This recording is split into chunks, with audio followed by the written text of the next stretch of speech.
Perfection is a lie. At least in art, it is. We talk about perfect paintings, perfect films, perfect songs. But what we usually mean is that they're effective. They move us. They do the job they set out to do.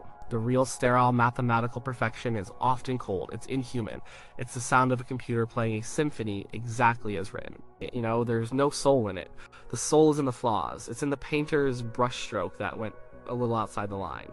It's in the actor's voice cracking with real emotion. It's in the tiny mistakes that reveal the human being behind the creation. Sometimes these mistakes are just mistakes. They're blemishes that need to be fixed or edited out. But every once in a while, a mistake happens that is so perfect in its imperfection, so right in its wrongness, that it becomes the very thing that makes the art immortal. It's a moment of accidental genius. It's lightning caught in a bottle. This is a story about one of those moments. A moment in a recording studio in New York City in the summer of 1956. It involves a young man who is changing the world, a group of seasoned gospel singers, and a mistake so clumsy, so chaotic, that it became one of the most iconic sounds in rock and roll history. It's a mistake you've heard 1,000 times, even if you never realized it was a mistake at all. You just thought it was part of the song's strange, raw power, and in a way you were right. Came the song's power. To understand why this mistake mattered, you have to understand the world it was born into. The mid-1950s was a time of clean lines and conformity. The popular music of the day was smooth, polished. It was safe. Crooners like Perry Como and Frank Sinatra dominated the charts. Their songs were about romance, but a kind of polite ballroom romance. The music was lush, orchestrated, and controlled. Every note was in its place. The singers stood still at the microphone, wearing tuxedos. It was music for adults. It was music for your parents. Then he came along. A kid from Tupelo, Mississippi, who moved like nobody had ever seen. He didn't stand still. He gyrated, he sneered, he shook his leg, he had slicked back hair and sleepy eyes that looked both shy and dangerous, and his voice was something else entirely. It was a blend of country twang, gospel fervor, and the raw, pleading emotion of the blues. It wasn't polite, it wasn't controlled, it was a raw nerve, exposed and electric. Parents were terrified of him. They saw his movements as vulgar, his music as noise. The establishment saw him as a threat to decency and order. But the kids, they saw something different. They saw freedom, they saw release from the stiff gray world of their parents. His music wasn't something you just listened to, it was something you felt in your bones. It was the sound of rebellion, it was the beginning of a generation gap that would define the rest of the century. This young singer was already a sensation by 1956. He had a few hits. He was causing riots at his concerts. The television cameras, when they would even show him, often filmed him only from the waist up, afraid of what his hips were doing. He was a force of nature, and the music industry was scrambling to both contain him and profit from him.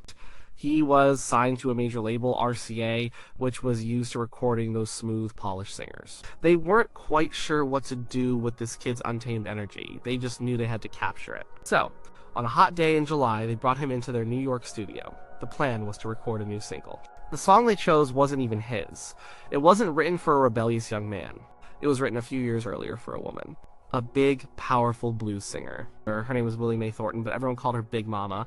She was the opposite of the polished pop stars of the day.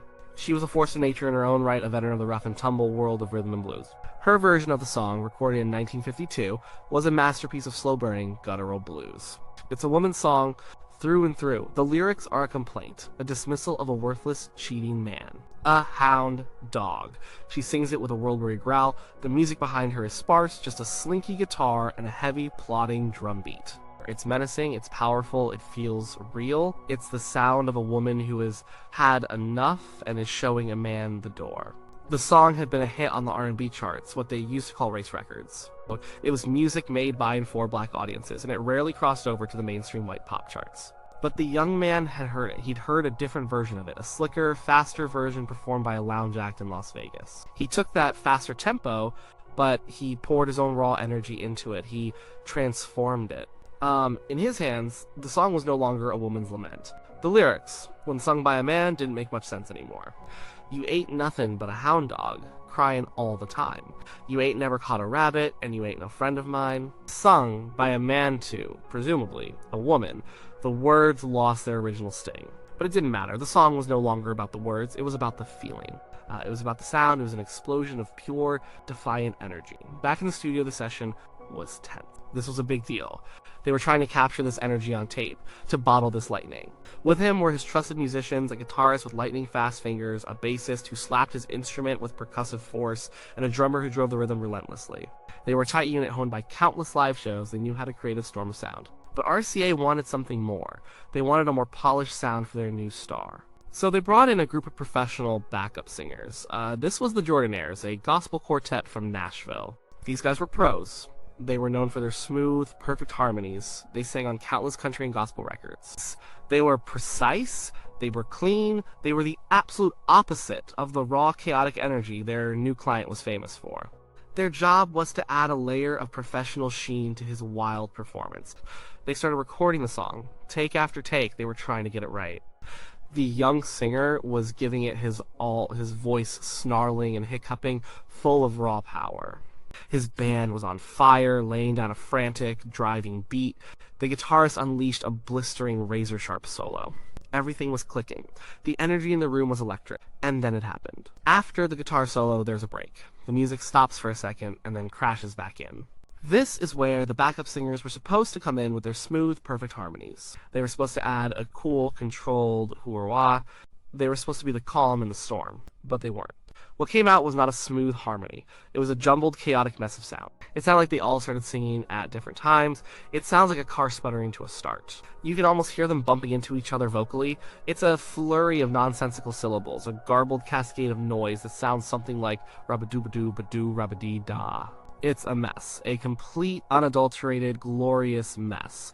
In any normal recording session, this would have been the moment the producer in the control room hit the talk back button and said, "Okay, fellas, let's take that again from the top. Jordanaires, what was that?" It was a mistake, a clear, audible, undeniable mistake. They blew their entrance. They stepped all over each other. It was the very definition of unprofessional. But nobody stopped the tape.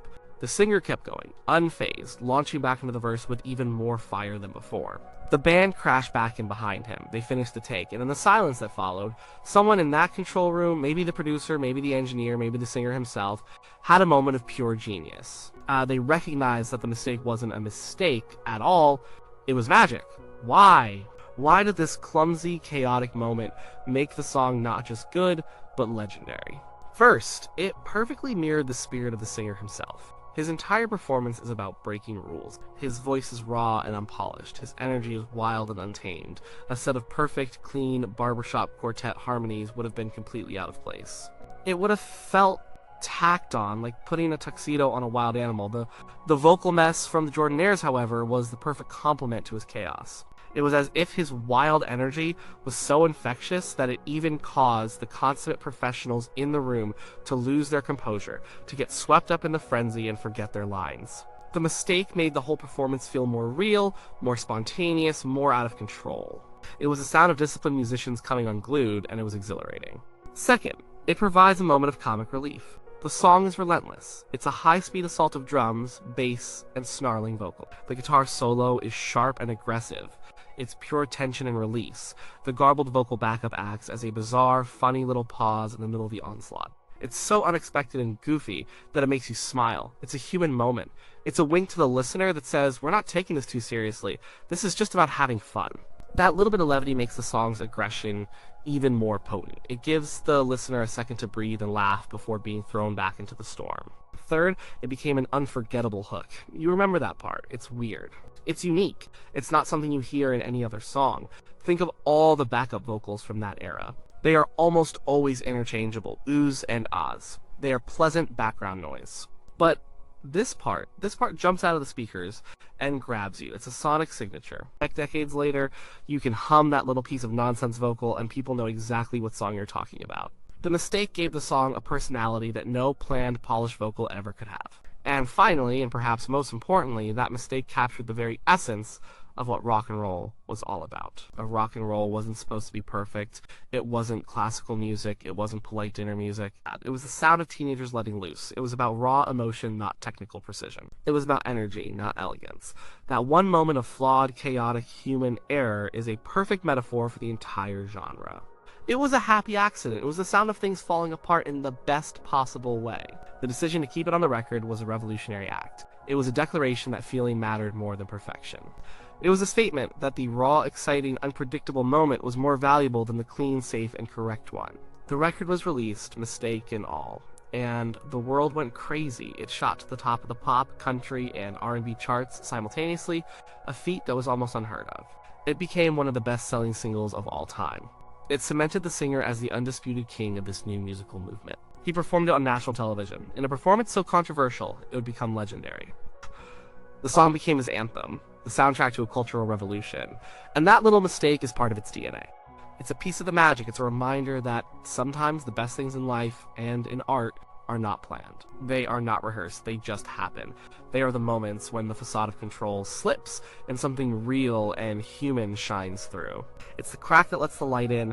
It's the flaw that reveals the beauty. It's the clumsy stumble that turns into a graceful dance. Over the years, thousands of artists have tried to recreate that energy. They've used distortion, feedback, and studio tricks to sound raw and out of control. But they were trying to manufacture something that, in this case, happened by pure chance. The Jordanaires, those professional gospel singers, probably went home that day thinking they'd messed up a take. They probably hoped the producer would use a different one. They had no idea they had just accidentally created one of the most famous backup vocal parts in music history. They had no idea their one moment of fumbling imperfection would help define a generation. It teaches us something important. We spend so much time trying to get things right. We edit our photos, we rehearse our speeches, we do take after take trying to achieve a flawless performance. But maybe we're missing the point. Maybe the magic isn't in getting it perfect. Maybe the magic is in the honest attempt, in the humanity of the effort, and in the beautiful, unpredictable mistakes we make along the way. Maybe the things we see as our failures are actually our greatest moments of creation.